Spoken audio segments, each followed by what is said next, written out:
From Storm Tracker 6, this is Forecast First, sponsored by Auto Owners Insurance. Simple human sense.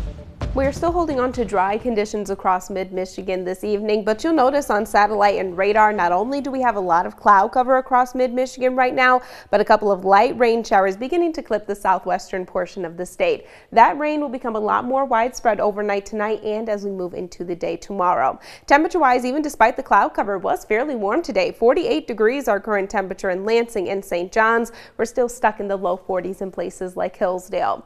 Everyone has cloud cover in the forecast overnight. Those rain showers will be moving in early tomorrow morning. Then we have some snow and some cooler temperatures to talk about just in time for Thanksgiving Day. 6 News at 5:30 starts right now.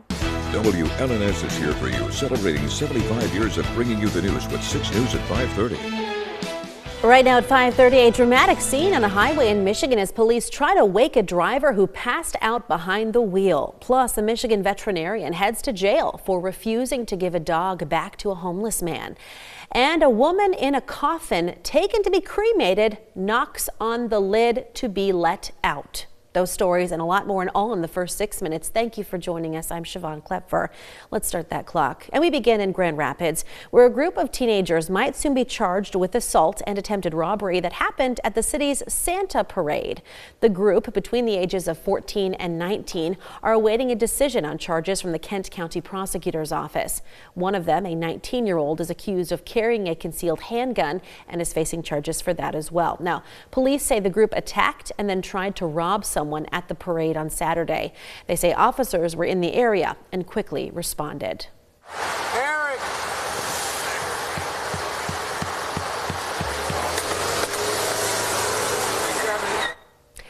This video shows someone driving into a Livingston County Sheriff's car and pushing it into traffic on I-96 in Brighton on Friday. Deputies say the driver was apparently passed out while his car was stopped on the interstate, and as they tried to wake him, he drove into the other car. He was eventually pulled out of the car and arrested and is accused of driving drunk. In Kalamazoo County, authorities say one person was hurt when someone in a car on US 131 shot at another car on the highway early Saturday morning.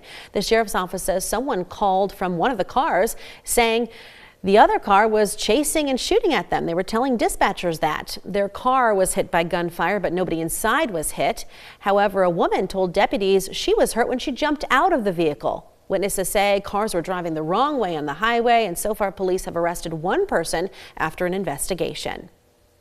Back in Grand Rapids, veterinarian Amanda Hergenreder was sentenced to 10 days in jail today after refusing to return a dog to a homeless man.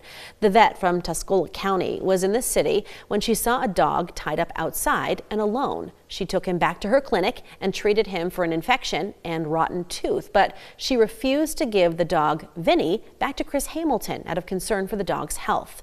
A jury convicted her of larceny after a 2-day trial. In Grand Traverse County, the Michigan State Police, they say a man from Benzie County tried to abduct someone from a Meijer gas station parking lot Sunday morning and then left when they failed to pull her into their car. That same day, troopers and sheriff's deputies later found a man matching the suspect's description and arrested him. Troopers say the investigation is ongoing. Let's take a look at this. Firefighters in Jerusalem rescued a 15-year-old boy from a crane 36 stories above the ground. He told rescuers he climbed up there to see the view around midnight this morning and got stuck. He was up there for 7 hours. Rescuers climbed the crane and got the boy to safety, and there were no reports of any injuries. In Ethiopia, a volcano erupted on Sunday morning for the first time in 12,000 years. That's according to the Smithsonian Institution. A cloud of ash could be seen drifting over the Red Sea, and villages were covered in dust. But so far, there have not been any reports of injuries. This could make things hard for farmers, however, as the ash covers land used for livestock grazing. And in Thailand, a woman is recovering tonight after being put in a coffin and taken for cremation on Sunday. Officials at a Buddhist temple say the 65-year-old woman's brother said he found her unresponsive after being bedridden for 2 years.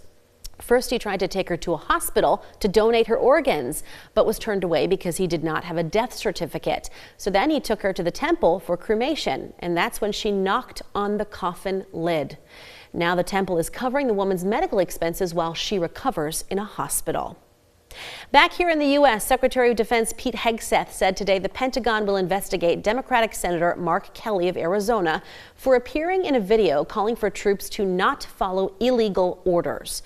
The video featured several Democratic lawmakers who are also veterans of the military or intelligence services. Senator Elissa Slotkin of Michigan was also featured in that video. Last week, President Donald Trump accused Kelly, a former Navy pilot and astronaut, and others of sedition, which he pointed out is punishable by death. The Uniform Code of Military Justice does allow troops to reject illegal orders from superior officers. In a New York courtroom today, Portland Trail Blazers coach and former Detroit Piston Chauncey Billups, a member of the Basketball Hall of Fame, pleaded not guilty to charges that he profited from rigged poker games involving several mafia figures and at least one other ex-NBA player. He was arraigned in federal court on money laundering conspiracy and wire fraud conspiracy charges involving a scheme to rig mob-backed illegal poker games in Manhattan, Las Vegas, Miami, and the Hamptons.